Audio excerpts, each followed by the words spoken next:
ওম নমস্তে। চলুন আমরা আজকে ঈশ্বরের মুখ্য নাম কি আর কোন নামে আমরা ঈশ্বরের উপাসনা করব, এই দুটি প্রশ্নের উত্তর শাস্ত্রোক্তভাবে জানার চেষ্টা করি। নমস্তে বন্ধুগণ। আমরা শাস্ত্র থেকে প্রাপ্ত হই ঈশ্বরের মুখ্য নাম হচ্ছে ওম, আর ঈশ্বরকে আমরা ওম নামেই উপাসনা করব। এবার আসুন প্রমাণের দিকে। ওম ঈশ্বরের মুখ্য নাম কেন?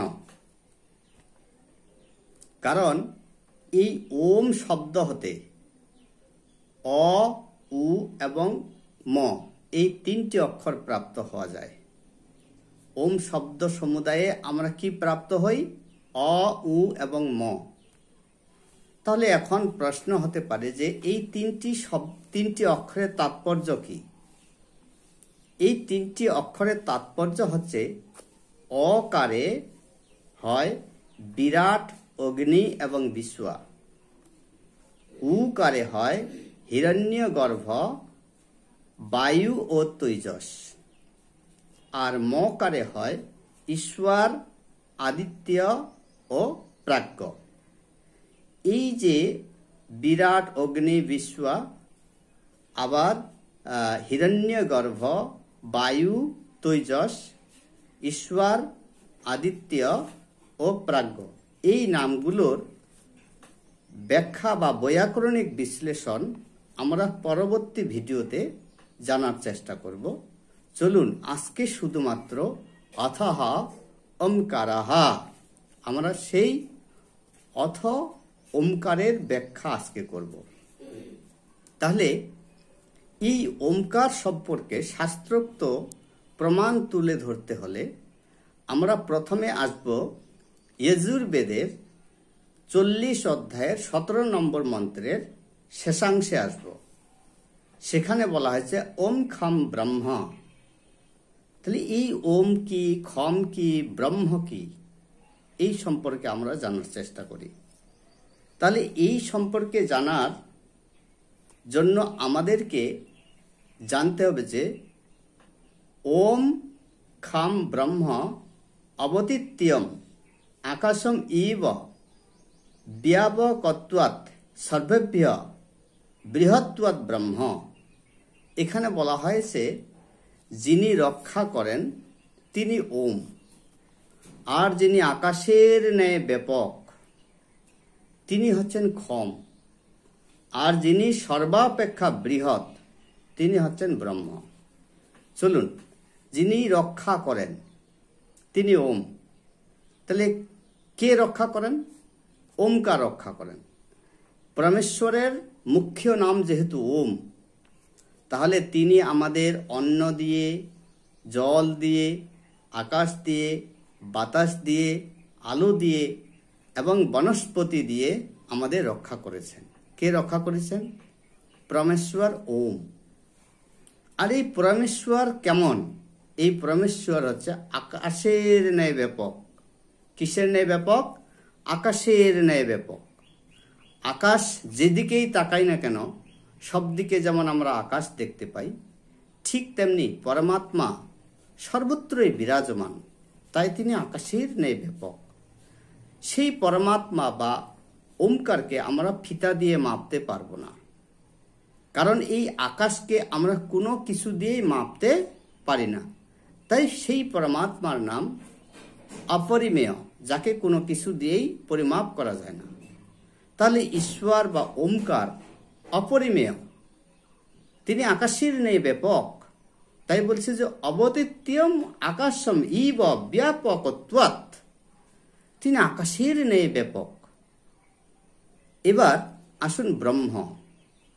এখানে বলা হয়েছে যে সর্বেভ্য বৃহত্ত্বাৎ ব্রহ্ম, যিনি সর্বাপেক্ষা বৃহৎ সেই ঈশ্বর হচ্ছে ব্রহ্ম।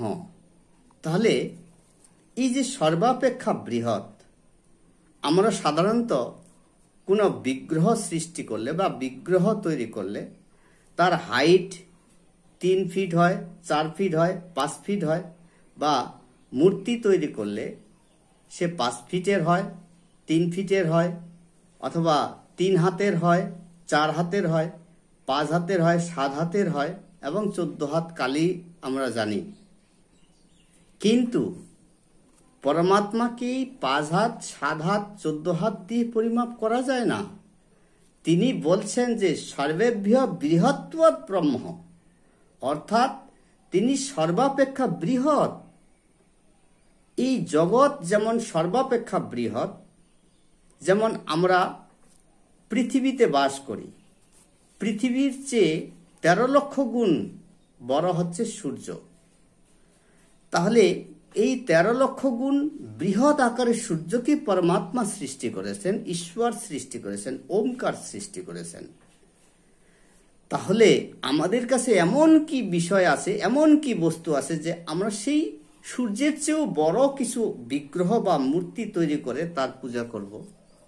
অসম্ভব। আমরা সেই সূর্যের চেয়েও বৃহৎ কোনো বিগ্রহ সৃষ্টি করে তার পূজা করতে পারি না। এই জন্য পরমাত্মাকে কোনো আকার দেওয়া যায় না।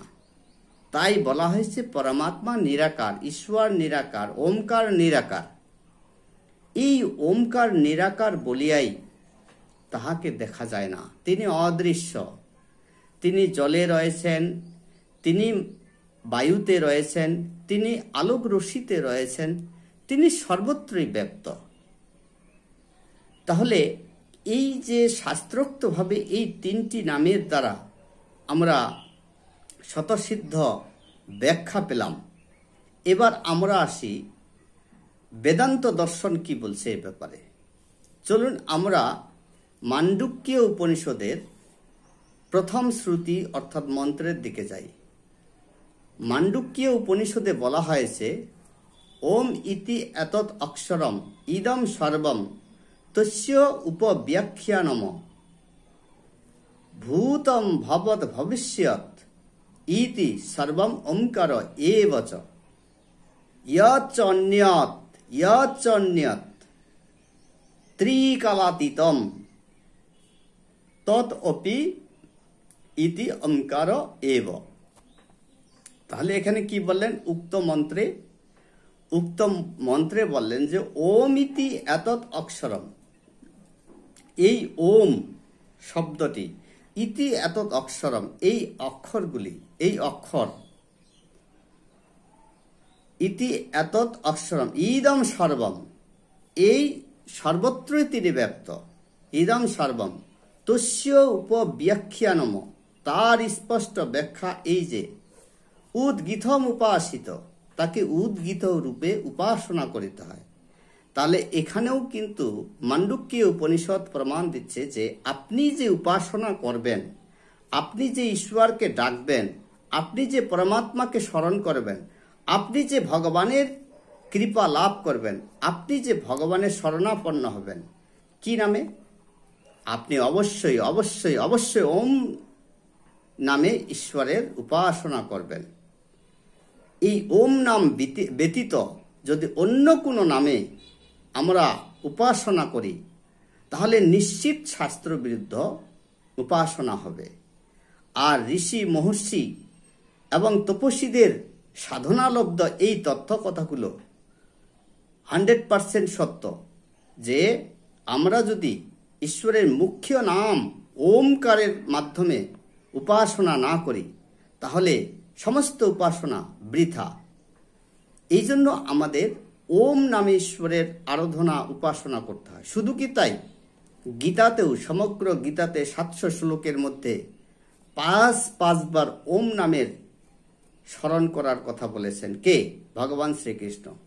চলুন এ ব্যাপারে ছান্দোগ্য উপনিষদ কি বলছে একটু আমরা জেনে আসি। ছান্দোগ্য উপনিষদও একইভাবে বলছে যে ওম ইতি এতৎ অক্ষরম উদ্গীতম উপাসিত। তাহলে এখানেও কিন্তু বলছে যে ওম এই অক্ষর, এই নাম কি উদ্গীত, মানে গান আকারে উপাসিত, উপাসনা করতে হয়। তাহলে এখানে শাস্ত্রোক্ত যে সিদ্ধান্ত আসছে তা ওম নামেরই কথা বলা হচ্ছে। আর আমরা এই ওম নাম ব্যতি রেখে যদি অন্য কোনো নাম জপ করার চেষ্টা করি তাহলে শাস্ত্র বিরুদ্ধ আরাধনা হবে। তাই আমরা অবশ্যই শাস্ত্র সিদ্ধান্ত মেনেই ঈশ্বরের উপাসনা এবং প্রার্থনা করব। নমস্তে বন্ধুগণ।